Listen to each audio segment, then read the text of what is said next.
Pozdravljeni vsi skupaj v Golarjevi hiši. S prav posebnim veseljem pozdravljam podžupana gospoda Janeza Venclja. Danes se bo tu v sodelovanju z gimnazijo Franca Miklošiča Ljutomer odvijal debatni mnogoboj na temo Prihodnost Prlekije za mlade, ki je del projekta Prleška mladina. Nosilec projekta je spletni portal Prlekija.net. Odvija se na območju 11 občin Las Prlekija in je namenjen problematiki mladih, njihovi perspektivi in prihodnosti v domačem okolju. Od lanske jeseni pa do letošnjega poletja, kolikor bo trajal projekt, bomo posneli 11 video reportaž o dejavnosti mladih v občinah. Med drugim je v okviru projekta nastal tudi Facebook profil Domačija Prlekija. Projekt pa se bo zaključil z okroglo mizo oziroma z problemsko konferenco o perspektivah podeželske mladine v Prlekiji. Torej, najprej se bodo spraševali, če je dolžnost vsakega mladega Prleka in Prlečke, da po končani izobrazbi ostane v Prlekiji in prispeva k razvoju domače regije.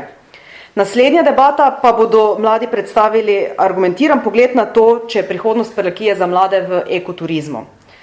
Pred samo debato je potrebno poudariti tudi to, da mladi najverjetneje ne zagovarjajo, ni nujno, da zagovarjajo svoja lastna stališča, ampak le soočajo zagovorniške in negacijske argumente v okviru posamezne tematike. Trenuten status, ki se dogaja v Sloveniji, je, da Prlekija je razvita, a vseeno v primerjavi z drugimi deli države ni ravno na vrhu razvitosti. Kaj se nam zdi problem je, da se bo ta razvitost kar naprej, kar naprej poglabljala, ker se mladi vse bolj odseljujejo izven Prlekije. Severovzhod ne bo jug države. Južne države ponavadi veljajo za nerazvite in mi se strinjamo, da če to, kaj se trenutno dogaja, nikakor ne koristi Prlekiji. Imamo ta začaran krog, ki se dogaja, da se mladi po svoji končani izobrazbi preselijo na druge dele, ker tam najdejo službo. Se nam zdi, da je dobrobit družbe vedno nad dobrobitom posameznika. Saj le, če imamo mi neko dobro družbo, lahko tudi ustvarjamo dobre posameznike. Mladi si morajo ustvariti prihodnost, kakršno želijo imeti tam, kjer jo želijo imeti. In to ni nujno tukaj v Prlekiji, ker ni možnosti. In potem mi menimo, da je dolžnost vsake regije, da nudi svojim prebivalcem dovolj možnosti in v tem našem primeru Prlekija tega ni sposobna narediti.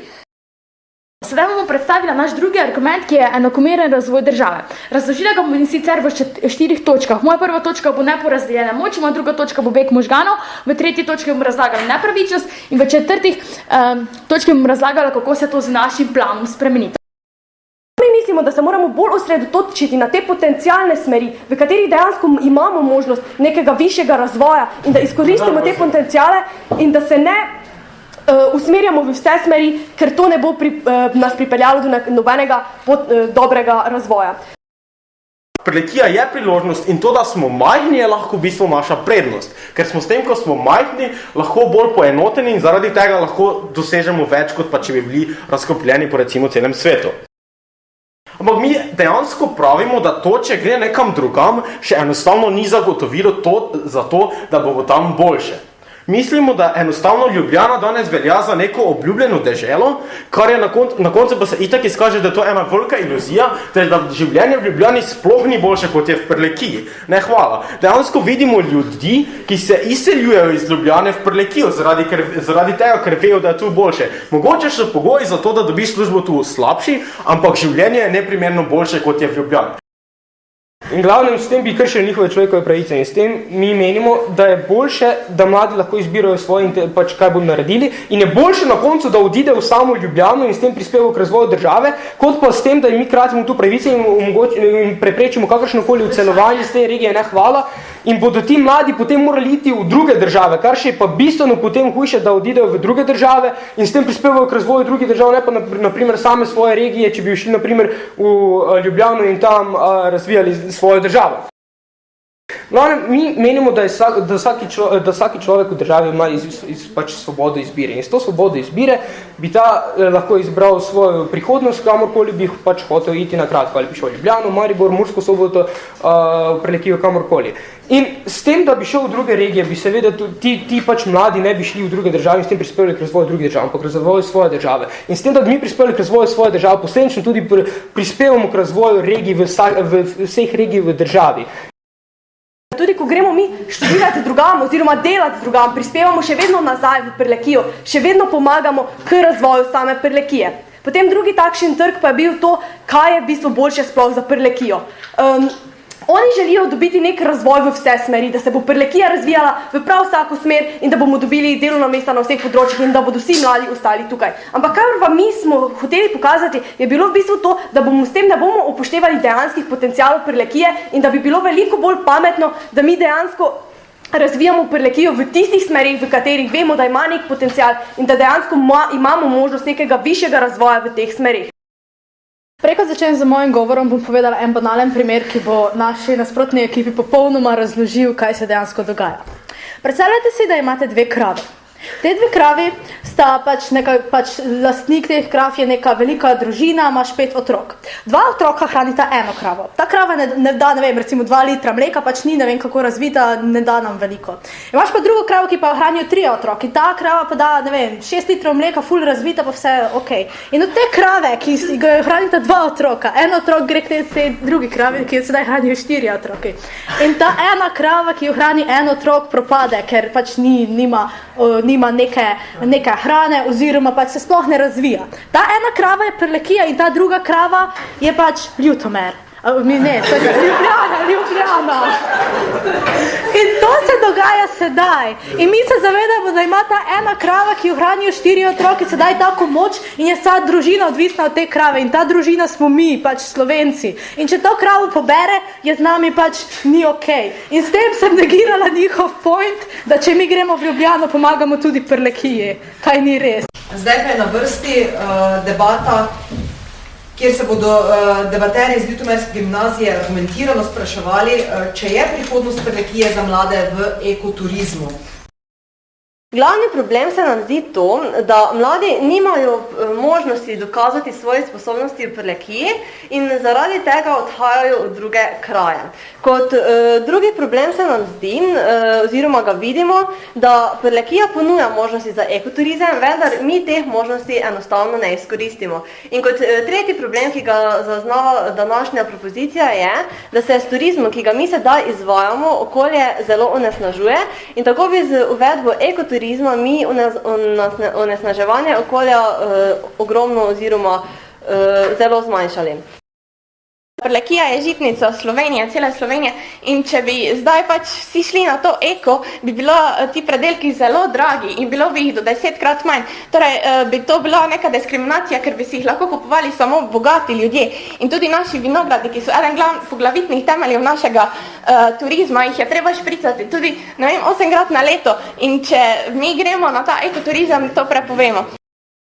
Edina možna alternativa ekoturizem. Zakaj? Zato, ker poleg profita, katerega bi pridobili s turizmom, ohranimo tudi naravo. Narava je pomembna in ljudje se v čedalje večji meri zavzemamo za to in si prizadevamo ter razmišljamo o tem, da jo moramo ohraniti. Zato se tudi večkrat obračamo k bolj naravnim stvarem in tudi k samemu okolju. Povedali smo, da to ni pravično niti do mladih, ker ne morejo zagotoviti vseh služb, niti ni profitno, ker s tem, ko se uvaja ekoturizem, ne pridobi več turizmov, hkrati pa se to integrirano pridelava in tudi tovarne morajo zapreti. Ekoturizem je nazadovanje, želeli bi vam povedati naš predlog, da bi Prlekija postala konkurenčnejša. Kot vidimo, imamo veliko gosta, torej bi načrtno podirali in zasejevali gost. Denar pa bi vložili v hišo, kjer bi ogrevala celo vas kot vodovod. Tukaj imamo primer Kuzme, ker že to delajo tako, da celo vas ogreva ena hišica in s tem so dobili 3 pozitivne efekte. V zraku je na mesto 23 ton, le 24 ton CO2, ne kupujejo več dražjega plina iz Rusije, denar pa gre k mladim gozdarom. In s tem mi naredimo nekaj dobrega za našo regijo. Kar vam mi predlagamo je, da na konkreten, hiter način dolgoročno zavarujemo nas same in našo prihodnost in uvedemo ekoturizem v naše kraje. Zakaj? Ker imamo možnost za to. Človek kulturno krajino obdeluje že tisočletja. To ni samo življenjski prostor nas, to je tudi življenjski prostor številnim živalim, živalskim vrstam, številnim rastlinskim vrstam in hkrati hrana in zaloga tekočine oziroma vode za nas. Zakaj tega ne zavarujemo? Zaradi tega, ker je človek naiven. Človek je naiven, ker verjame, da bodo ti viri obstajali še naprej, čeprav jih ne bo zavaroval. Človek se ne zaveda, kaj ima, dokler tega ne izgubi. Poglejte, ekoturizem ustvarja smoke screen, po domači povedano iluzijo, da smo nekaj rešili. Res je, da turistom ustrežemo na eko način, ampak če bo ekoturizem pripeljal več turistov, bomo posledično imeli tudi večje onesnaževanje. In če bo tudi več turistov, bomo ustvarili večji pritisk na lokalne storitve in na lokalna podjetja. Torej, in če je pritisk prevelik, podjetja začnejo propadati. Ali bodo mladi dobili boljše zaposlitve in mislim, da smo vam mi dokazali, da ne. Dokazali smo vam, da vseh različnih služb ne bo, ker bodo se mladi lahko zaposlili le v turizmu ali pa v nekšem naravovarstveno, ove druge industrije pa sploh ne sme biti, ker če želimo biti res eko, je ne sme biti. In pač ekoturizmu se lahko gremo, če smo res eko. Mi pa vseeno mislimo, da turizem pokriva eno tako široko področje, kjer se bo lahko zaposlilo ogromno mladih in ogromno mladih različnih poklicov, različne izobrazbe in različnih specializacij. Večinoma ste omenjali zgolj mlade kmete. Tukaj se mi ne strinjamo. Mogoče bodo nekateri morali ročno delati, ampak vse je vedno bilo tako. Vse je družba sestavljena, vse ne moremo vsi biti direktori. Tudi nogometna ekipa ima veliko igralcev in le enega trenerja. Tako menimo, da bodo pač službe, vseeno bo veliko različnih služb, kjer si bodo lahko zaposlili od družboslovcev do tudi naravoslovcev, raziskovalcev, kmetov in pač vseh različnih poklicev.